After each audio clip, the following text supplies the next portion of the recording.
Hi, welcome to Help with Hannah Jones. I'm Hannah Jones. Thank you, Patreon patrons, for making this podcast possible. And thanks to Dude IDK Studios for recording and producing this episode. This is a podcast where I answer your questions, Dear Abby style, and I have a guest in the studio here to help me do that. She is a crusher all around town and also is 1/3 of Firecracker Comedy. Please give it up for, I always say that. Put your hands together. Put your hands rest together. Your hands on home. Your laptop for Salma Zaki. Hi. Hello. Selma, thank you so much for being here. Thank you for having me. Yeah, this is a great space. Yeah. How have you Shout been out. lately? I've been good. I've been extremely sweaty. It's really hot here. It's been hot, really dude. hot, like unbearable. It's so hot that like everybody that I know, our tire pressure light is on. Oh. The past few days. Wait, does that have something to do with it? Yeah. Well, that's why, like, because it'll go off at night. Because it's literally just that hot, and that's what's causing it. Oh, I got 2 flat tires, so maybe the heat. I don't think the heat causes flat tires. Oh. It just because it makes the air expand. So if you're already at the upper end of what your tire pressure needs to be, it can like push you right over that. Wow, you know so much about this. Yeah, I'm a bit of a scientist. You're a bit of a guy's girl. No, don't accuse me of that. Hell yeah. So Salma, I had an experience last night that made me think of you because I don't know if you remember one of the last times that we talked via Instagram. We connected over both having bombed a show. Do you remember that show? Could have been literally any time. No, it was specifically a show we both had to bomb for like an extended period of time. Yep. Okay. Wait, can I say the location or no? I don't want to. Okay. But because it's not the producer's fault, but I feel like the producer would be like, No, you're right. or they might like message us and be like, no, you did great, and I hate that. Oh, I hate that. But we both bombed it. Yes. And I bombed it so bad, and it was like a Same. particularly emotionally devastating bomb, so I like posted close friends about it being Yes, like, please. yes. Because the best part about that is that everyone immediately responds and is like, I bombed tonight Yeah, too, or I bombed yeah. that show too. Wait, can I actually I don't think this is giving anything away, but the producer was like, yeah, women don't do well in that room. Wait, and it's like, he said that? Oh, I have a He didn't talk say off that air. to me. No, I talked to them. Could be anyone. It's a man. It gives it Well, gives yeah, it it's a away man, more it's a if you man. imply it could be a woman. You're right. It's a man fully. But yeah, he was like, women always bomb, and he had a smirk. He smirked. Oh. And it made me real mad. I'll chop his head off. Yeah, no, I said, yeah, well, we all talk about it, so. Yeah, I did because I was so freaking mad. I thought, because when you said, yeah, I think they don't like women, I thought that was like a cheeky, like, I sometimes like feel that way if I bomb at a place. And I like, know, yeah, I it's know. because they're misogynist. No, but like literally that city, again, not going to say the city, but it is kind of a city that is known to be, Hostile biased. toward women. Yeah, and hostile. That, yeah, it was so, well, because, and I don't know if I told you the specifics of what happened while I was bombing. I don't think so. I was already not doing well. And then there starts to be a bit of commotion. And it's a kind of a place where like there's high ceilings and a lot of air conditioner and like brewery sounds, which I know it sounds like I'm giving away that it's in a brewery. All the shows Every are in single breweries, show is so in a it's brewery, not yeah. giving it away. But so I'm already doing like pretty poorly. Like there were some like pleasant, polite laughs at the beginning of my set, and when they realized that it wasn't gonna last my full set, they're like, okay, well, we don't need to be polite anymore. No, this is my exact experience. And so laughter was trickling off, and there started to be some commotion to my right, but it's like a pretty big room with a lot of people in it, which is why it's so devastating to bomb there. No, it because is so large. huge and like not Literally like incredibly hundreds cold of audience. people. Yeah. Yeah, it's So really brutal. weird. Yeah. So then there's this commotion off to the right, and I hear this dude start screaming at other people, and it was right after. So I had done this joke. I have a joke where I imply that all cops are unethical murderers, and it's not for everybody. It's not a joke for cops, and soldiers don't really like it either because they're the cops of and everywhere else. again, not gonna name the city, but not a good Right. place for this. It's a city of kind exclusively material. cops, essentially. Yes, literally. Yeah. And I chose to do the joke only because I was already bombing so bad that I was like, I always do that. I'm like, okay, I'm gonna lean into everything. yeah. It almost feels like a self-productive thing because I'm like, then afterwards I can blame it on the fact that they were offended by me, as opposed to just like not finding me very funny. Again, with the like, they hate women. Like, I always just say that at the end of every bomb. I'm like, well, you guys just hate women, whatever. Like, and it's true. And it's true. It is true. But yeah, so there's this commotion, and this dude is like, fuck her, and I hear him saying like her, she, and like that he's really angry, and I just hear snippets, and I'm like in the middle of telling this is during your set, someone says that? Yeah, and he's screaming to like other people, and they're like, well, you gotta leave, and then he like leaves. But I was really scared that he was like angry at me and offended by my jokes, because I had just told the joke that I have that is most likely to offend someone. And it was also, it's also offensive to soldiers later on in the joke. So this person probably has a gun. Yeah, absolutely. On his person or not. It was really scaring me. I end up, so I get off, I'm like very embarrassed because I like bombed in front of like newer comics who did perfectly fine. Did you close it out? Yeah. Me too. Absolutely. And if he knows they hate women, why did he have us do that? I don't know. I think they love to see us fail, ultimately, especially the newer ones.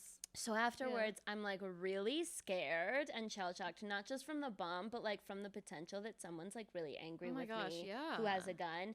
And people finally explained to me, I mean, I was like, so like, I was probably not like fun to like say hi to, but people explained to me that basically this guy had like left, and then these women had sat down at his table, and he was just going to order, and so then he was like, she stole my table. Oh, so it wasn't towards referring you. to the women, correct? Oh, it's towards other women. And then I was like so embarrassed on another layer, because like I bombed, and then afterwards I was like freaking out to all the other comics, and then they're like, it ain't about you. And they're like, yeah, it's literally like no one's thinking about you, Hannah. But like no, but like obviously you would think it's about you. It's during your set, someone saying, fuck her. Okay. Yeah. So this was a big lesson that like I'm such a narcissist. Fuck me. No.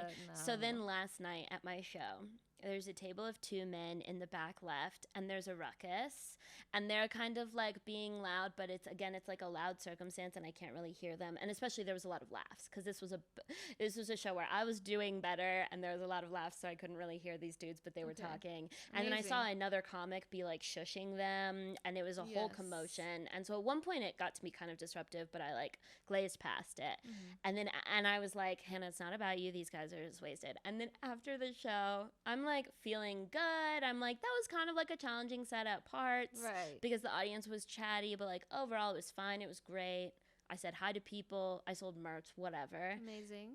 Comics come up to me and told me, they're like, yeah, that was so scary that those guys were so offended by your jokes. And I was like, what are you talking about? Wow. And they're like, yeah, they thought your set was really offensive, and they were saying that like, what is offensive about what you're saying? Because you weren't even noticing them. Yeah. I do forget sometimes that my comedy could be considered controversial, because I don't think of it that way. Word offensive is just being thrown around these days, where I'm like, you're offended by like what I'm imagining the joke you were doing was like the I love your culture joke, you know, or like the like Happy Super Bowl. I don't remember when it was, but yeah. But like this is what I'm envisioning is like you go like Happy Super Bowl, and these guys are like, like they just get so the Super Bowl was in February. And it's like, dude, what the fuck? You're so lame. Yeah, like it's so lame.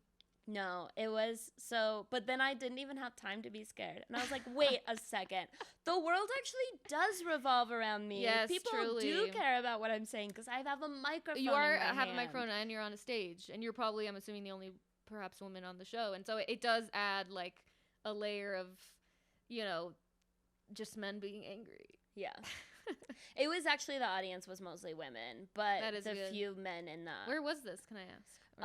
Yeah, it was at Pete's Satire Lounge. Oh, have you done that show yet? I have not. It's good. It's fun. Is it? Yeah. Yes. It's a tough space, just because like people have to order from the bar like right next to you, and like the bartenders are talking at full volume because there's a lot of like air conditioner noises and shit like that. Right. So that's what I imagine of that venue, because I actually do love that bar. Yeah. Because it's like It is cool how much of a neighborhood spot it was. Yeah. It's like on Colfax. It's so cool and whatever. But I never imagined it being kind of a venue for comedy. Yeah. But that's good that it was good. Yeah. No, it's fun, but it's like all bar shows. It's like it has to be fun past the level that it's like challenging, because it's not like theater. It's not designed for live entertainment. No. There's no stage, so you're just doing your best with what you have. Yeah. Doing your best. But yeah, I wanted to tell you that story because it's like the inverse of what we last. Yeah, no, that is funny though. Like, no one actually cares about me, but then literally, hey, those guys really cared about you. It's like, in a negative way, in a deeply negative way. Yeah, we just have to guess at the end of every show. Like, hope okay. I'm safe. Are you ready to get into questions? Yes, I'm ready. Yes. Okay, so before we do that, I have a couple of announcements. One, I have shows coming up. Durham, I'm headlining a secret show August 11th. You can DM my Instagram if you want to come. September 21st, I'm headlining in Oakland, California. Ooh. San Francisco. If you think that this is not you, I've been to Oakland and I've done shows in San Francisco every night, and I stayed in deep Oakland. And I know that sometimes you guys get weird about this, acting like it's two separate cities. It's not fucking two separate cities. It's not. It's like 20 minutes. You have to come. You have to come or I'm going to be so mad. And if you do drive all the way from San Francisco, I'll buy you a beer. I'll make it with your time, I promise. But it would mean so much to me if you come out, because the venue that is going to be the best to work with is in Oakland, but I know that most of the people who want to see it are located in San Francisco, so you have to drive. You have to. I'm from the Bay Area, and I will say it's really not that big of a drive. It's not that big of a. It's more of a suburb. I mean, it's not a suburb, but it's not like a second city. No, it's very close. Like, you can hop around very easily. It's like a $20 Uber. This fall, I'm hitting Oakland, Chicago, Austin, Des Moines, Bisbee, Arizona, and possibly Tucson while I'm there. I have heard they're near each other. And I'm going to completely level and be vulnerable with you guys. I am at a point in my career where only occasionally do venues want me to come out and headline, and they like shoulder all the risk for me. And that's so cool when that happens. But a lot of times when I come to these cities, and specifically a lot of these cities, I'm going to be renting a venue because no one invited me. I'm going to be paying for my flights, and I'm going to be going up to a person and basically being like, hey, can I perform at your place? I think people will come. And that's so scary. And so you have to come because the numbers say that you're going to come, but you have to come. So if you want to come to any of those shows, you should get on my text list, because you shouldn't rely on seeing my Instagram stories or listening to this podcast to see when those shows are. You just want that link texted directly to your phone. Thank you so much for all of your support, and sign up for the text list. Number 2, this podcast is sponsored by the Patreon. Patrons have first priority to get their questions answered, and they also receive a bonus episode every month, and it's only $3, which I consider a steal. You can't get between Oakland and San Francisco for $3, so that's quite a deal. You also get exclusive access to long-form audio and video of my comedy sets if you're interested in that. If you want to ask a question to get answered in a future episode, you can find the link to that form in the podcast description or in my link tree on any of my social media platforms. Okay. Hell yeah, dude. That's all the Did you do that in one breath? That was really impressive. I think quite possibly. I think you did. Because I feel out of breath now. Yeah, you just pass out. Do you ever... I realized this last night. I walk up to the stage too early. Because I also do that. Because I've had a few experiences where if I wait too long and I have to do little jog, I get out of breath. Yeah. Especially in Colorado. Okay, I know I've been here for 4 years. That elevation never ends. Yeah, elevation it's hard running across a whole stage. Wait, that actually is the worst. Being out of breath the second. Have you done comedy at the Bug? Because I always, when I walk all the way from the back, by the time I get to the front, I'm always so out of breath, and it's humiliating. This is a problem with Firecracker, actually, because we do a whole thing. We're dancing, we're jogging, we're going on each other's backs, and well, no one's going on my back, but, and then I get to, and I literally am like, I have to tell them, like, I'm really out of breath, and I have to just stop for a second, and I do have to drink water, and it does take a while. Yeah. Okay. Anyways. So we've got some questions here that were submitted by some people. We're gonna start off with a shorter one, and then we got some bigger, juicy ones coming down the hatch. So let's start off. Oh wow! First of all, I'm listening. Sorry. Oh, you're good.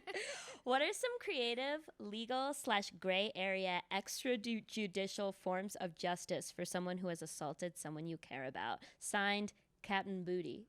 Wait, hold on. This is a lot. Can we do a repeat? Yes. Sorry. What are some creative, legal/gray area extrajudicial forms of justice for someone who has assaulted someone you care about? Signed, Captain Booty. Okay. So essentially, like, how do you get back at someone? Revenge. Oh, revenge situation. Outside of pressing charges. Sure. Ooh, I would say, wait, okay. If you have their phone number or their email address, search for health insurance or car insurance and sign them using up. their Yes. phone number and email. Yes. It will render their phones unusable for a month. Wow. I once did that because I was looking for health insurance and I just fucked myself. wait. You mean like because they're sending so much? Because they get so many spam calls and yes. spam like emails and shit that the filters won't catch. Okay. Mine, I guess, is kind of illegal because I was thinking you go into their home and you move everything just an inch. That's so illegal, so much work, and so little payoff. Well, no, they go crazy. How would they go crazy? Because they're like, what the hell? I've never bumped into this. Like you're gaslighting them. Yes, like if you move everything a little bit, they're going to be like they don't know what's wrong, but something is wrong, and they're going to think they're going crazy. Okay, that makes sense. I personally just don't think that I walk around my house with a lot of muscle memory. I feel like I do look at everything is things. moved. If they're blind, this will fuck them the fuck up. If they're this blind, is how to ruin a blind person's life. I hope they're blind. Maybe blind them. Maybe throw some acid in their eyes. That's still legal. Gouge their eyes out with spoons. Step 2, move everything in their house an inch. Wait until they get a really good location sense of everything in their house. So like 6 months later, go into their house and move everything by an inch. I would say, I mean, for real, like I would do a catfishing thing maybe. You know? Oh, that's good. I actually just watched Catfish last night, so I'm pretty inspired right now. But like you can pretend like just string them along with this fake profile for like years. Yeah. And then if you have them meet, you can have it be like they just beat them. Have you seen those girls on TikTok? Sorry. It always becomes illegal at the end, but we don't have to do that part. It started as fraud and then it just got to assault. It got to assault, which hey, that's might be the best way to an go eye about for an it. eye. An eye for an eye. Blind them. Yeah. First step, always blind them. Yeah. It's a debilitating injury. Yes, truly. Have you seen those girls on TikTok who dress up as young girls? So they catfish predators. Wait. On like Omegle or whatever? Mm-hmm. Yeah, no, I'm not obsessed. on Omegle. Oh, okay. On I'm like obsessed chat with rooms those. and shit. But because they like look kind of young, they also will like FaceTime these dudes. Yes. And because they can FaceTime them believably, they have this like set. It's like a theater set of like a child's bedroom. And they FaceTime them, and then once they gather enough as evidence, they set up a sting operation. And so it's basically like 21-year-old women who put their hair in pigtails and then like turn everything and they're over like, to I'm the cops, 15. which is like, if you're gonna work with cops, that's like probably the coolest thing you could do. Well, because it's illegal, I think, if you don't. Like if you work do all with this, the cops. yeah, it would just you be have to. really weird. But I've seen those for my algorithm is a little less aggressive. I think it's a chat roulette type thing, and then it's like 25-year-old, but she's like looks 15, and she's like I'm 15, and then the old guy's like turn around, like show me your outfit, and then this guy comes out and goes like you've been caught, and then he just closes the laptop, and it's the best thing I've ever seen. I'm obsessed with those videos. Oh God, yeah, Omegle was really something. Yeah, that was something. I can't what a believe time that there was a part of my life where I was so desperate for connection that I didn't have available to me that I would meet someone and they'd be like ASL. I know. ASL. And I would be like, what does that mean? Oh, I get it. 13, female, well, North see, Carolina. I didn't really know, so mine would be 13, yes, and then Bay Area.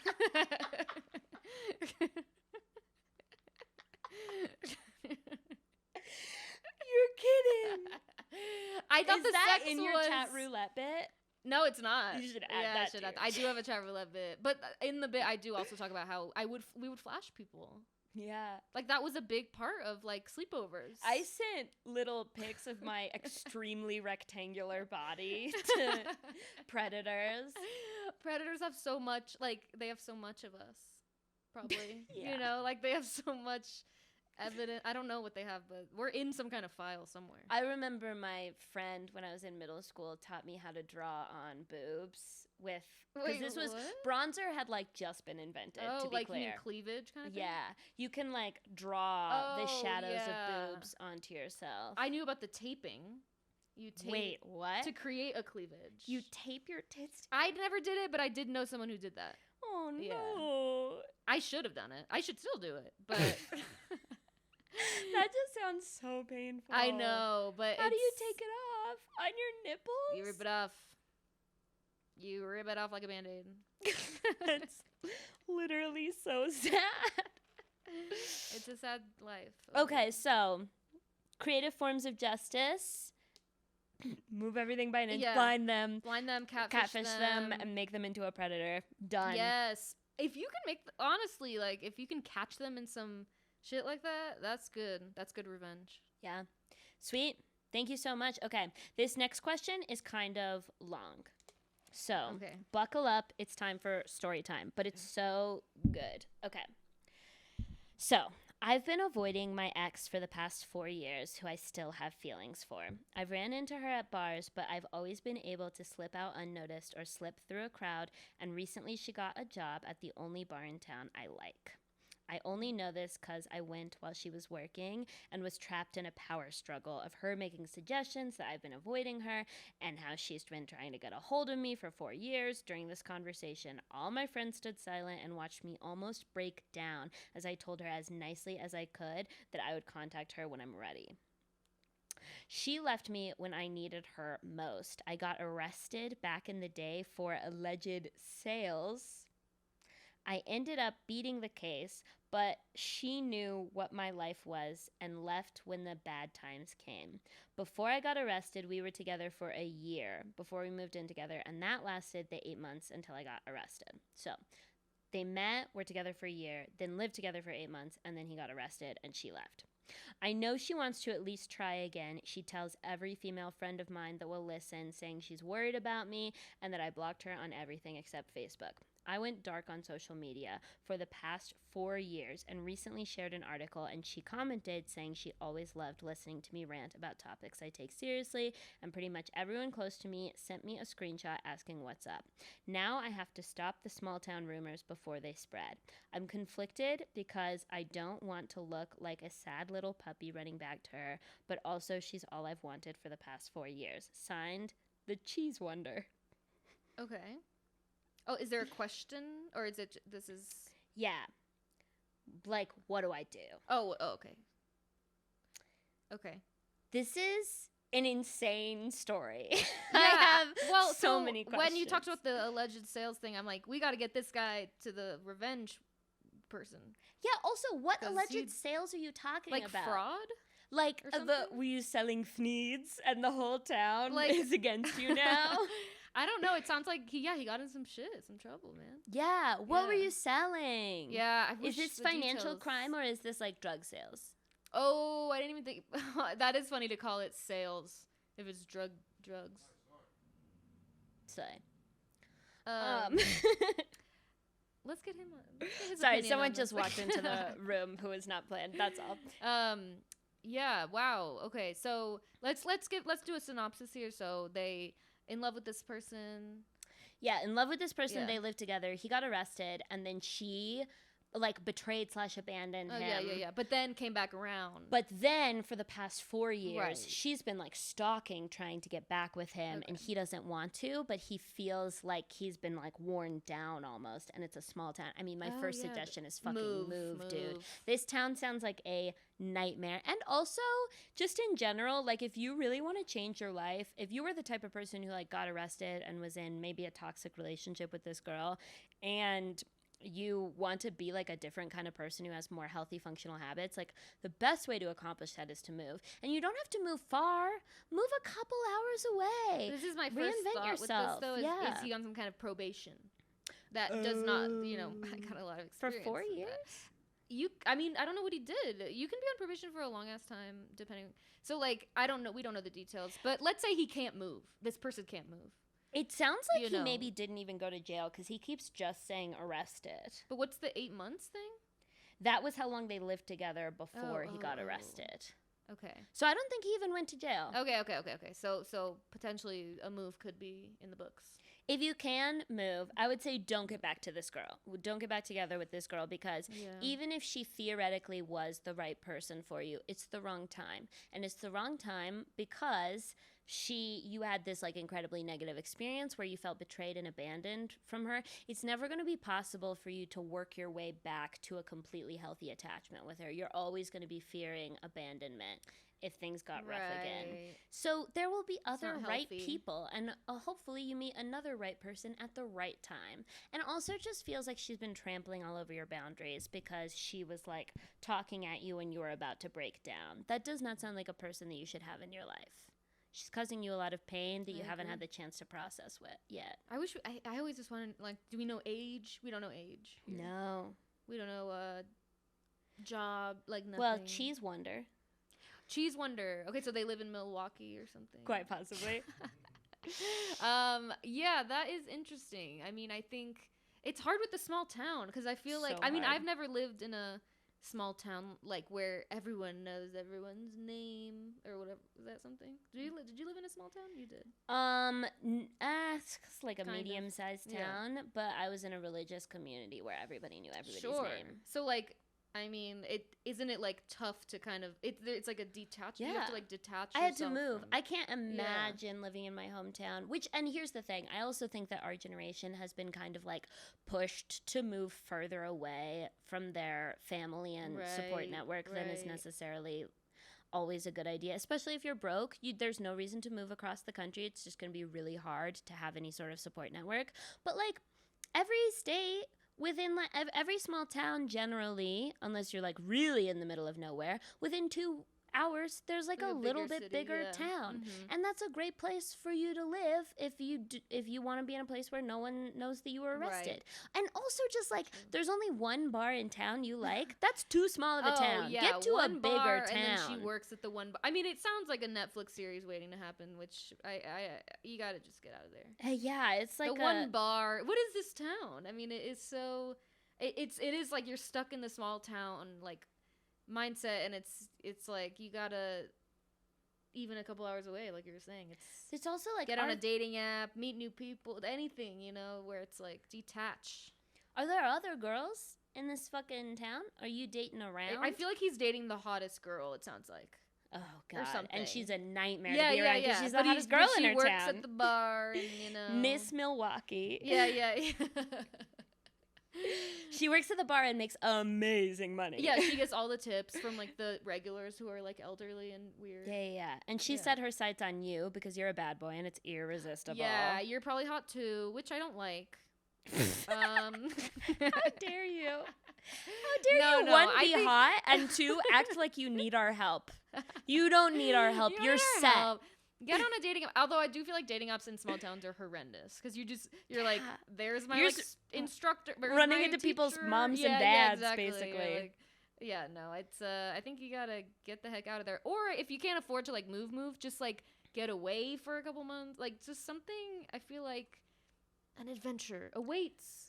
I also just want to point out, you said she's all I've ever wanted for the past 4 years. That's not real wanting, though. Like, when you are yearning for someone, that's yearning for the idea of who you would be and the life you would have with, like, a fake project. You only knew her for, like, 2 years, realistically. Or maybe you knew her for longer, but you were only with her for, like, 2 years. And all of that was, like, you being in a tough spot in life. You just got done being arrested for an illegal job that you had. Like, that's not real wanting. It sounds a little that's pining. Perhaps, yeah. Pining's not real. Pining is it's like you wanted her the same way that you want a beer at the end of the day. which she can serve you at the one bar. The one good bar. Yeah, the one good, right. There's a bunch of shitty it's probably bars. the only bar that the young people go to. If it's like small towns Yeah, I'm I've been trying to to- before, Right. it's like the old Yes. alcoholic dudes go to this bar, and But the then young people go to this bar. there's like a neon sign. Plot you twist: know? it's Trinidad, Colorado. No. Run, honestly, run. Honestly, yeah. Yeah, I think moving would be good for you. Definitely don't get with this Or bitch. like stay with a friend in a different city, like just something. I feel like some kind of perspective here. And also, this is a really key part. All of your friends stood silently. They are, and I'm not saying that they're necessarily like bad people for not helping you out, but they're definitely not like helping you grow and become the person that you need to be. Your friends stood silently. Maybe they're also still friends with her. They're making things weird and harder. This is a great time to go and get a new community in a new place. And then maybe you can return and drink at the one bar and see your ex and see your friends. And instead of feeling like you're almost going to break down, you feel like, wow, what a crazy chapter in my life. I was so much younger. I have a healthy life in another town now, and I'm so happy with it. And this is a fun place to visit. You know? Yeah, you want it to be a place you can go back to nostalgically. Yes. Rather than a place you're kind of stuck in this like drama centered. There's like drama in these small towns where it's like you gotta get. I mean, and then the age thing I feel like doesn't matter because if you're in your 30s, yeah, you gotta go. Oh, kind of thing, you know. But if you're in your 40s, honestly, just stay. Just It's time free to go to the other cruise. bar, the old guy bar, maybe. But yeah. get yourself a dame or something. I don't know. Oh, that's so tough. I would hate to live in a small town. Yeah, it's what a it's nightmare. not desirable for anyone. Okay. Next question. I genuinely don't know what to do to make money. I have a master's degree and 8 years experience supervising people, but I haven't been able to get hired for a real job in 3 years. I had an almost successful business in Texas, but emergently moved my family to New York when I was pregnant because my husband was in an active addiction stage, and this is where my family is. And now there's no money to restart that business. I'm sick of being a stay-at-home mom and need to help support my family. Not against putting time into my OF, but how do bitches actually make money on there? Can you think of anything I haven't? Signed, broke in my dad's basement. Your Patreon is out of control. These aren't Patreon subscribers, though. Are these just your followers? The last two have just been regular followers. Wow, that's cool, man. And I wouldn't let someone broke sign up for my Patreon. She needs Right. that $3 Oh my to God, help imagine. her family. True. Don't take the $3, girl. This is so tough, dude. Wait, I'm sorry. She's talking about she does have an OnlyFans, but she doesn't know what to do on it. Is that part of it? She says, Yeah, it sounds Okay. like she has one, but she hasn't put time into right, it. right. And she doesn't know how to actually make money on there. Sure. I mean, it is a saturated market. That is the thing about Yeah. sex work, is that the market is really Right. saturated these days, and the only way to get a following onto OnlyFans is to get your following from somewhere else. or get a niche. A niche. I think about this often, though. You actually. could fart on interesting That's what stuff. I'm saying. Like, if you got a weird toe, you flaunt that toe. Like, if you got anything weird, wacky, like, you gotta put it out there. And this is a piece of evergreen advice that we've always been saying: blind yourself. Again, yes. That's what these all kind of tie together. They 'Cause I'm all like, tie that together. last guy sold drugs. She needs to make money. The first person needs to get revenge. I feel like there's They like all a live in the posse same that small can- town. Yeah. Okay. Yeah, it's so sad that you have been in a position where you had to take care of your family. You were supposed to have a partner in that, but that partner was addicted. And so all of that responsibility fell on you, and you had to move back in with your family. That is such a bummer. It really sounds like your partner is back to a better spot. And it does sound like they might support the family financially, but just not be able to do that entirely. I think it's really time for your partner to step up and make as many sacrifices as you made when you moved away from your thriving business in Texas, right? Like, you made a huge fucking sacrifice, and it might be time to go to your partner and be like, hey, you're going to need to take on extra hours or work for a promotion because I want to pour my time and energy into this thing. And so I'm going to need to hire a nanny for the mornings 3 days a week. 3 half days a week, we need a nanny so that I can put my time and energy into something that is fulfilling for me. And a reasonable partner will understand that. Now, the real trouble is that it's quite possible that the partner would not be okay with that, in which case, are they really bringing much to your life? Or are they ultimately a burden that you have taken on for many, many years because you're so in love with them? In which case, one way to force a partner into taking a 50-50 role is to get shared custody. And 1 week the kids are with him and you have that time to pour into your business. But like, think about it like an oxygen mask on a plane. Like, it is your duty to your family to find something fulfilling and rewarding to do with your time because you want to set an example of prioritizing yourself and being someone who is happy and fulfilled, and that will mean more to your children than the extra time and energy that you put into caring for them. Being that role model will. I was gonna say that. I really was. No, I was. Well, so she is looking to make money, correct? Yes. I think, like, I mean, this isn't this. We don't make money from what we do, but I don't. But I think again with the niche, not with OnlyFans, but even just where you are, like finding a local business that like needs help with some freelance, like even if you're not like a social media person or if you're not. Like, places just need help. And if you find a little niche, you're like, oh, I live next to this bakery. Maybe I can fucking do a little video, do a little this, a little promoting. I don't know. It's like, you got to kind of flourish in your own little, like... You said you had an almost successful business. Consider taking out a fucking loan. Because if it was almost successful, you might have proof on paper. And a lot of like women don't necessarily have the same finance know-how that you learn in like business school or that men seem to be born with. But like, you can start a business without money by taking out a business loan. I mean, obviously that's still like banks are more likely to approve people who are blah, blah, blah, blah, blah, blah, blah. You could also like get a loan from potentially a family member. And maybe you have a cousin who's like doing pretty well and you could say like, this business was on the cusp of being really profitable. Would you consider investing? Or you could find someone else who does what you were doing in Texas. Like if your business was a bakery, you should find a small bakery. And like Salma said, partner with them. Implement the skills from your last flourishing job. It's a hard time to find a job in general right now in the process of like, if you're just like messaging on Indeed and sending out your resume, that's tough. Yeah. I think it's easier to go to small businesses where you have connections or expertise in the industry and you can say, I did this in Texas. That's probably an easier route to employment. I'm unemployed and I'm taking this advice. Really? Thank you, Hannah. I wrote that in because I have a friend on the internet who has applied to like 500 jobs, and she like makes a video every week updating, and she applies to so many fucking jobs and has so many interviews and hasn't. Yeah, it's the economy's. We're in a recession, right? You know, I don't know where we are, or if we're in that, but I do know I can't get a job. That's all I know about that. It's Tim Dillon last week was like, yeah, every news article that comes across my feed says we're about to be in a recession or we're in a recession or we just got out of a recession. Yeah. It's like your period. It's like it's always happening at some point, whatever you only get one good week a month, and that was like 4 days, but that was 2014 was a good fucking year. It was a great year to live in the world. Take me back.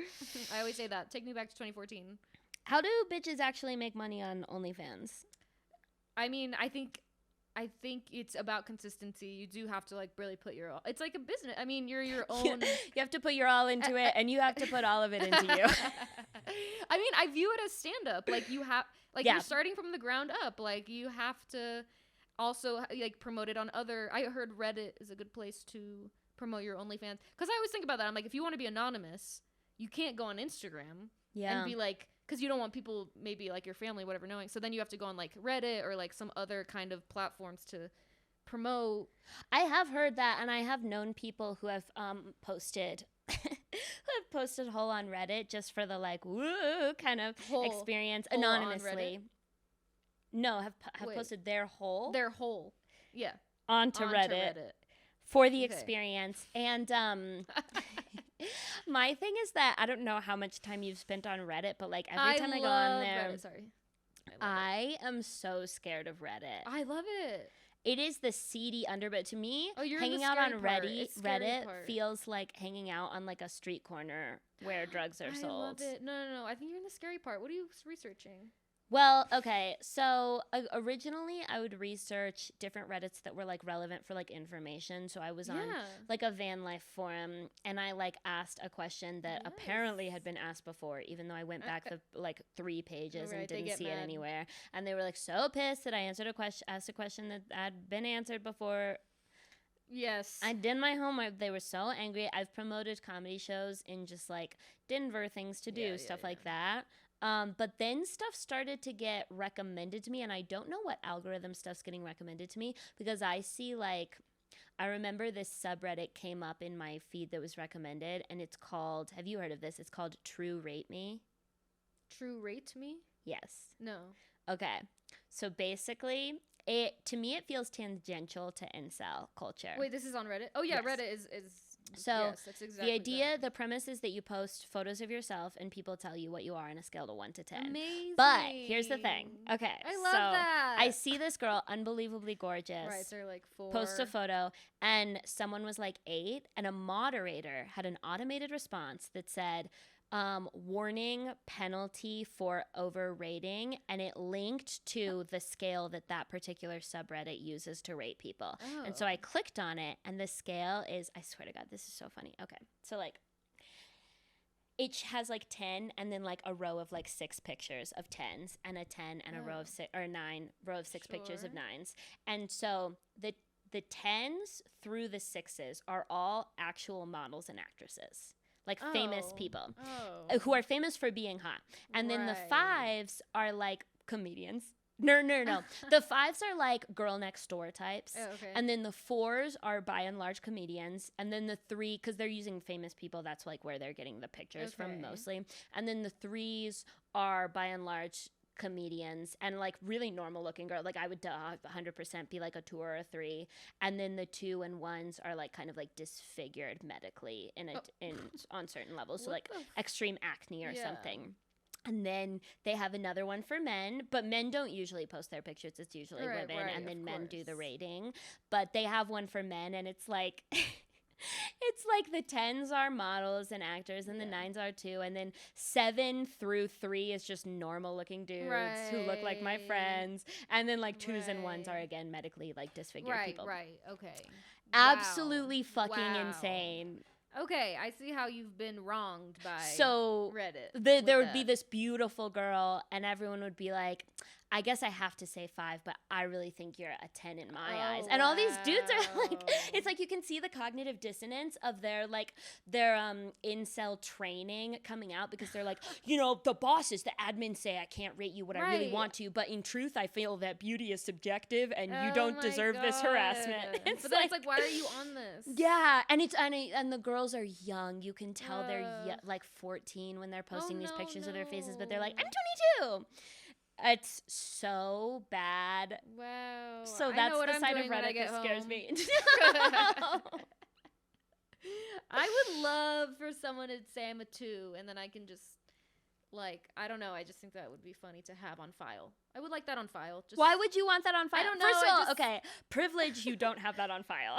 No, I just mean, like, just because they're crazy people being like, based on the scale, whatever, you're a comedian. I have had plenty of unsolicited ratings of my appearance. I in no way need really another. Bad. I have that data, and I don't need to be put on a more unfair scale. No, it's so bad, but it's like also the curiosity is huge. Yeah. Well, it just really, because there's something that happens a lot in the incel community where a dude who like knows he's a 4 will be like, I'm a 4, I should get with another 4. And then they point to like Amy Schumer.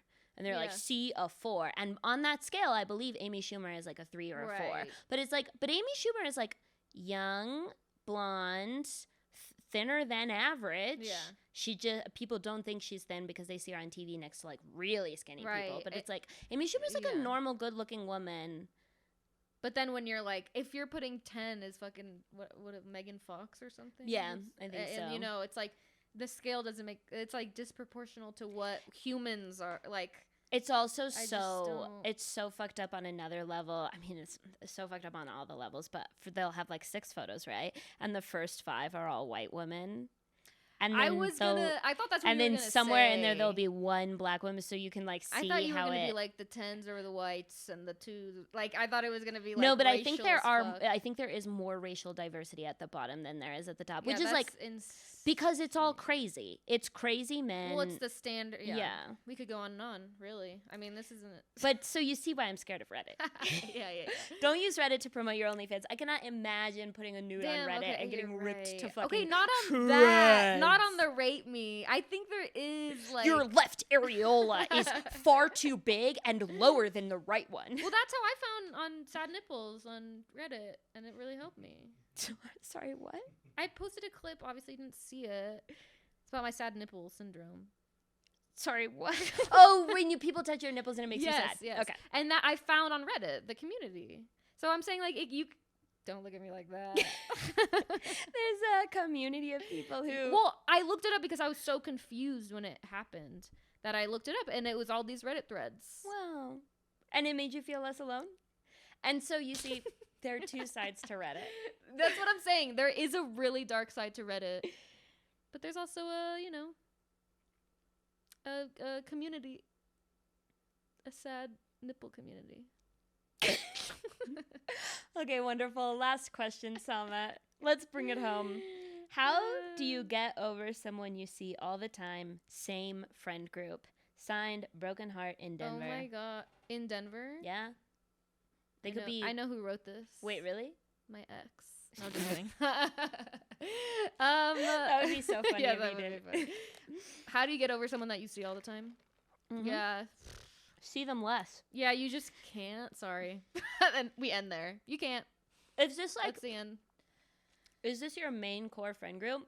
Because, like, here's the thing. Sounds like it. It's different if you're queer or if you're straight. If you're straight, you're going to luck out because your main core friend group will also have a subgroup of the girls in it and the dudes in it. And that's what's kind of Interesting. nice about straight friend groups is that you can basically just hang out with the girls in group settings, and then if there's ever a mixed gender group setting, you can just be like, I'm sitting this one out. Or you can kind of like wait to see whether he's going to be there and just not see him. But try to distance yourself from him. Now, if this is a lesbian friend group, plow through. I don't think you would even be asking this question if it was a gay friendship because you would already have this skill in your back pocket. So Yeah, it does sound like a 'cause- straight question. Yeah, because and then I hear in Denver especially, it is so like you run into these people all the time. Yeah. In the queer community, but let's assume it's a straight person, I guess. Let's get to the heart of why you're actually brokenhearted, because rejection can be a bummer, but if the feelings of rejection are particularly intense or if they're lasting for a particularly long time, then it's most likely that the wound is not actually the wound of rejection. It's most likely that the wound was triggered by the rejection, but it's actually a core insecurity, right? So like if you have a core part of your identity that you are unlovable for whatever reason, or that you're like undesirable or whatever, and the rejection triggered that, it could potentially last for however long it takes to get over that core wound. But I would say for most wounds about being unlovable, not to be toxic, but like you get over it by getting under someone else. Yeah, I was gonna, Like, of course, say that. Go on dates. Yeah. Remind yourself that you are desirable. Every single person in the Yes. world will be desirable by somebody. So go on date, pursue people romantically, get pursued romantically, put yourself in. And we give this advice every week with like how to date people, but it's like put yourself in new situations, learn new skills, join new friend groups, new hobbies, and that will make you feel good. And then when your self-esteem is better, seeing that person who rejected you won't be as painful. I wonder if they dated for a very long time or something. Like if they Oh. dated and then it, the girl was like, I'm just not attracted to you anymore. But then you see that person, like You it really just- think it's your ex. Wow. Okay. You submitted this as him, I did, but yeah, asking yeah, for it to be yeah. read on this No, I episode. am doing it from a personal like perspective, I guess, of like, You're right. you know, if it is that, it's so much harder than if it was just a rejection thing of like, you asked her out and then she said no. Like, yeah, then it's like date around, blah, blah, blah. But if it is that you dated and then this whole thing and then you still see them, then it's like, you might want to literally like not hang out with that specific group of people for a while. Like, you might want to like remove yourself. And then like, so let's say it's a group of 5, you hang out with like the 2 other dudes or whatever. Yeah. Like, make other plans of like, oh, let's go see Barbenheimer. Every friend group has like layers to it. Yeah, there's layers. And you'll find as you grow up that like this sounds like a young friend group. It sounds like you have like a going out friend group, and everyone hangs out as one group of like 7 people, and you go to bars on Friday and Saturday nights, and you maybe do the brunch on Sunday thing, and you like maybe see movies together during the weeknight or have a trivia team. That's like the friend group this sounds like, because the older that you get, the more your friend groups tend to become kind of like, there's a friend group of 7, but like 3 of them are the ones who like really go out these days. The other ones don't drink as much. And like Mindy moved in with her husband and like had a kid. So like they don't really see each other. They're in the group chat, but like they're not really like a part of the, and just, there's different layers. So you have like your bestie in the group chat. There's always sub group chats. So just engage with your sub group chat and don't engage with whatever group includes him. Yeah. And if it is a going out friend group, the way that those work is that there's an expiration date. I'm sorry. There's no lifetime going out friend groups. That doesn't exist. True. Unless you're weird. Or just like, I mean, I'm sure there are exceptions to this rules, but for the most part, a like group of 7 people who just go out together in that specific grouping for years and years and years is unlikely. So limit how often you have to see him, limit how often you have to think about him, mute him on Instagram. I don't know why I keep assuming that it's a woman writing in about a dude. I thought it was a dude writing in about a woman. Well, that makes sense because it's your Fuck.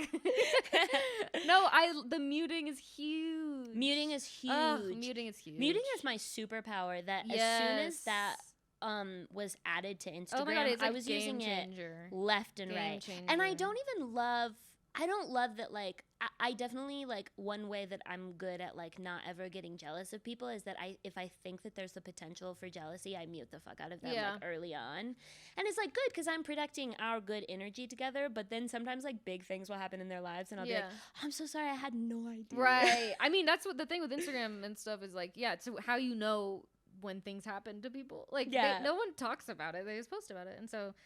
But I think all I see is like memes from people I don't know. Yeah. I think with an attraction though, if it's like a thing like that, you gotta mute. Because then you get obsessed, and then the story, you gotta mute the story primarily. Yeah. Like, you know, that's the biggest thing. Absolutely. Okay. Thank you so much for listening or watching our podcast. You. I would love if you left a comment or a review. That would be fantastic. Our viewership is kind of slowly climbing, and that makes me really excited. So I really appreciate everyone who's been listening. Salma, where can people find you, and what do you have coming up, assuming this episode comes out next week or the week after? Oh, okay. I am on Instagram, salmazaki_.